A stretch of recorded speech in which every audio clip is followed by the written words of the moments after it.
Hello, the name is Daman Dev Sood, your host for this weekly show, My Top Tips, every Wednesday, 9:30 a.m. IST. Today, the talk may be a little longer because the topic is very important. This is about third-party risk management, which I have talked a couple of times, but this is such an important topic that more and more needs to be talked about it every time something new pops up. So today, the discussion is based on the BCBS principles for the sound management of third-party risk.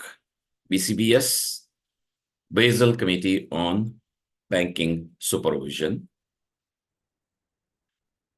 released this consultative document, Principles for the Sound Management of Third-Party Risks, in July this year. And it's open for comments up to 9th of October.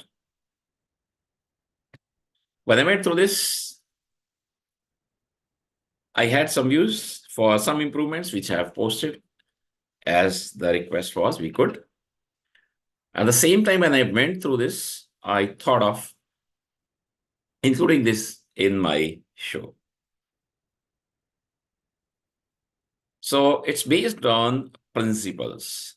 And we know many other documents are written like based on principles, including in recent times, I have been talking about Reserve Bank of India's guidance on operational risk management and operational resilience. That is written in principles, in terms of principles. And actually, I have developed a 3 days course around that. Earlier, Central Bank of Ireland had issued a document about operational resilience that is based on principles.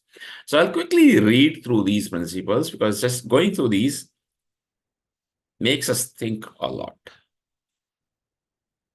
Principle 1 says the board of directors has ultimate responsibility for the oversight of all TPSP, third-party service providers, arrangements, and should approve a clear strategy for TPSP arrangements within the bank's risk appetite and tolerance for disruption. So this first principle itself forced me to think. I've just completed my 10th book, My Experiments with Third-Party Risk Management, which is to be launched globally on 30th of October in London. Well, I had concluded everything that it was ready to go for publishing. Having on this first principle itself, I ended up adding 9 more pages.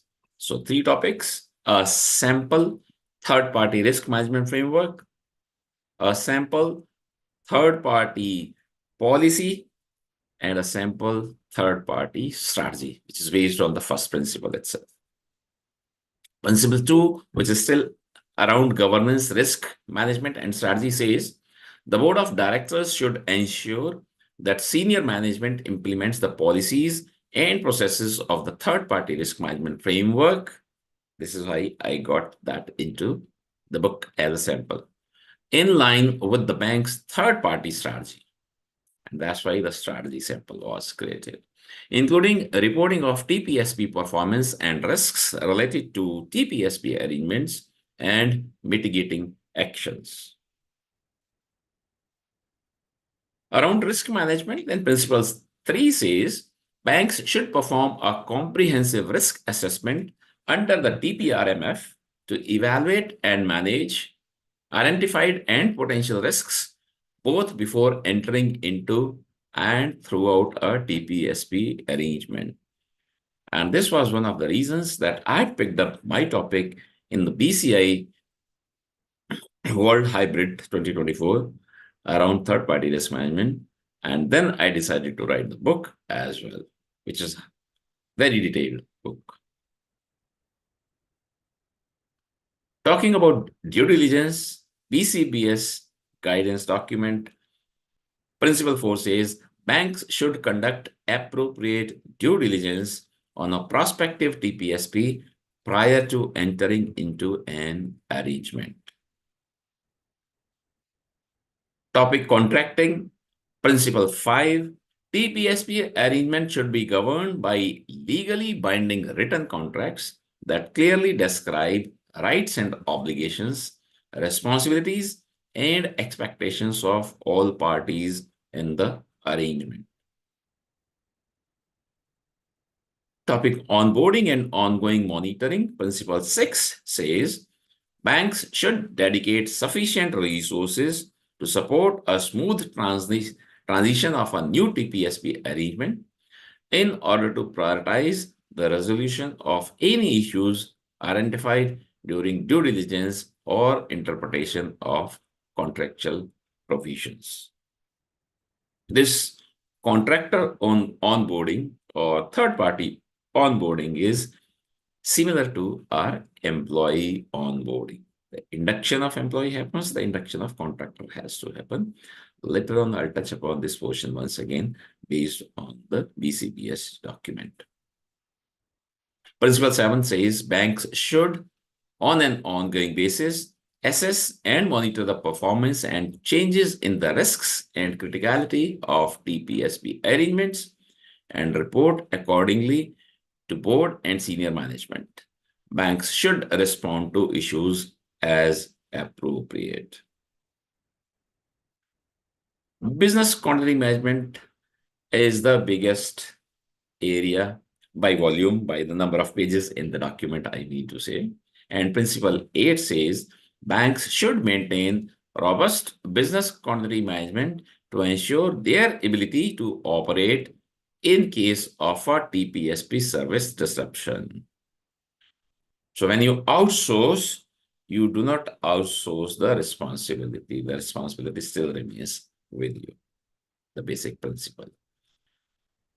On the topic of termination, Principle 9 says banks should maintain exit plans for planned termination and exit strategies for unplanned termination of TPSP arrangements. And this is where I had provided some inputs to BCBS as the document is open to all to provide inputs. My strong recommendation is just like onboarding, the exit also needs to be treated according to the exit of the employees. The fact is, the challenge is that we do not treat or manage even the exit of employees well. The moment an employee joins you, that becomes an insider and you start living with an insider risk. Same is true about the third parties also. They become your insiders and you start living with an insider risk. Interesting point is, in my views, and this is how I have written in the book also, that this insider employee, even after leaving the company, continues to be a risk to you, insider risk. He or she still has a lot of information. And same is true about the vendor also. When you terminate them, they still continue to be the insiders.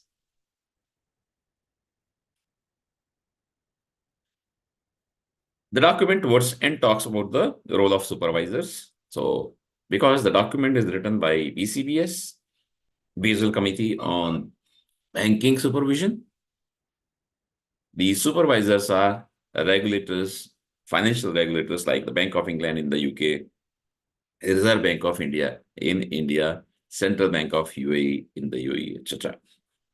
So principle 10 says supervisors should consider third-party risk management as an integral part of ongoing assessment of banks. So these regulators have to pay a lot of attention, ask a lot of questions in their assessment of the banks about third-party management.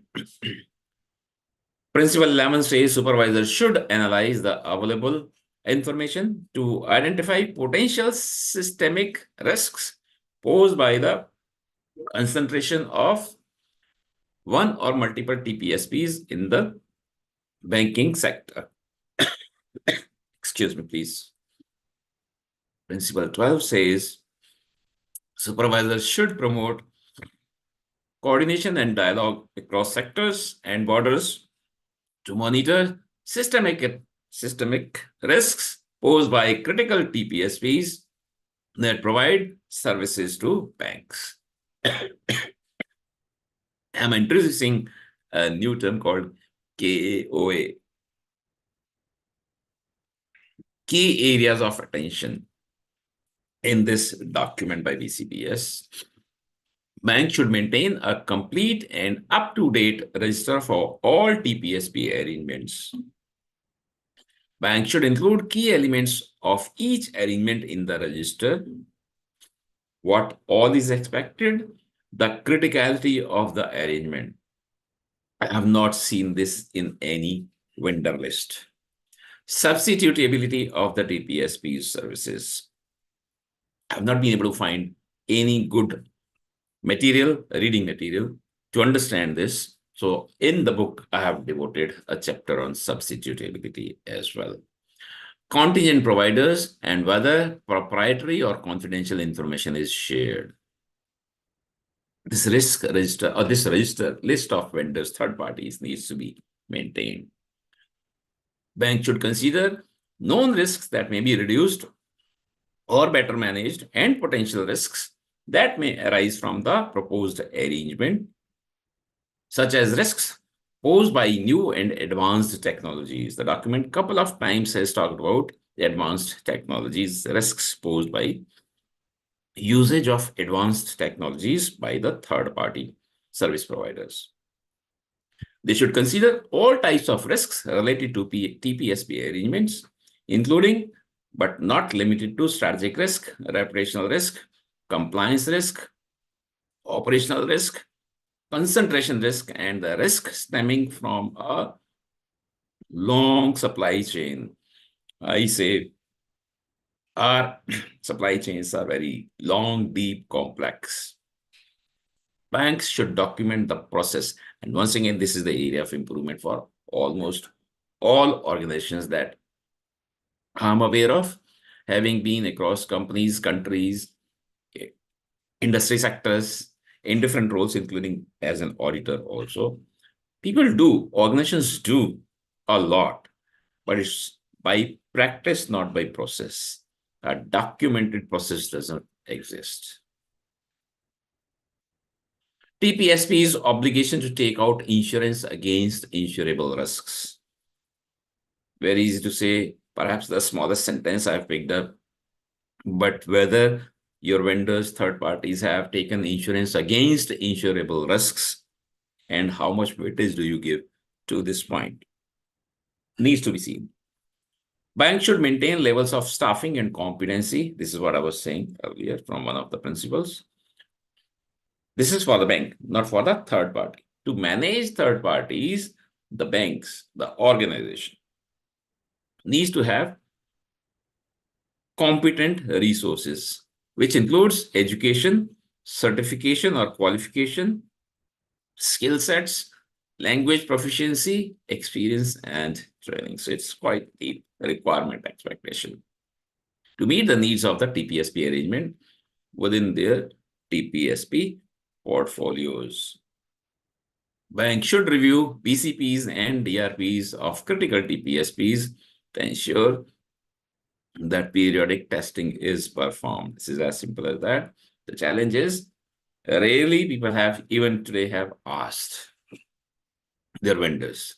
And actually, the document is saying nth vendor. So it's vendors. We say from third parties to fourth, fifth, and sixth parties also. Not just asking questions, but going deep, reviewing BCPs and DRPs and testing as well.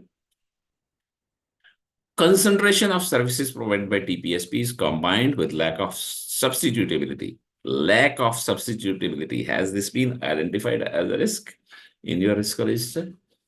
Good check. TPSPs is relevant to the identification of systemic risks. The document, BCBS document, has introduced this third-party life cycle, which quickly, starting from top, clockwise, risk assessment, due diligence, contracting, onboarding and ongoing monitoring, and termination. I would like to quickly share the cycle that I developed about 3 months ago and is part of my book. Starting from bottom left clockwise, vendor sourcing and selection, materiality assessment. Once again, really something found on this topic, but I have devoted chapter on materiality assessment as well as substitutability assessment of third party. Intake and onboarding, inherent risk scoring, vendor risk assessment and remediation, contract negotiation and approval, ongoing monitoring and risk management, internal audits and compliance checks, and termination and offboarding. And repeating that onboarding and offboarding of third party is as important as the onboarding and offboarding, induction and exit of an employee. In the BCI World Hybrid 2024, 30th and 31st of October this year in London, I'm talking on this topic, beyond contracts, safeguarding supply chain resilience through strategic TBRM. That's 40 minutes of my dedicated session. And I'm also going to be part of a panel discussion, Supply Chain 2025, Lessons from Past Disruptions and Future Outlook on Logistics, Regulations, and Procurement Strategies, where I will be speaking specifically on the regulations in this space, third-party risk management. That's where on 30th, the book will be launched globally. My experiments with third-party risk management. The book covers all these topics. This is what I was happy to look at even 3 days ago when I came across this BCBS document that I have already taken care of, all just added those 9 pages about sample, third-party risk management framework, third-party policy, and third-party strategy. Samples I have created for my readers. If you have any questions about this topic, third-party risk management, BCI World Hybrid 2024, or resilience as a whole, please feel free to write to me and I'll be happy to respond. This is your host, Daman Dev Sood, logging off from my weekly show, My Top Tips, every Wednesday, 9:30 a.m. IST. I look forward to see you all once again next Wednesday. Bye-bye.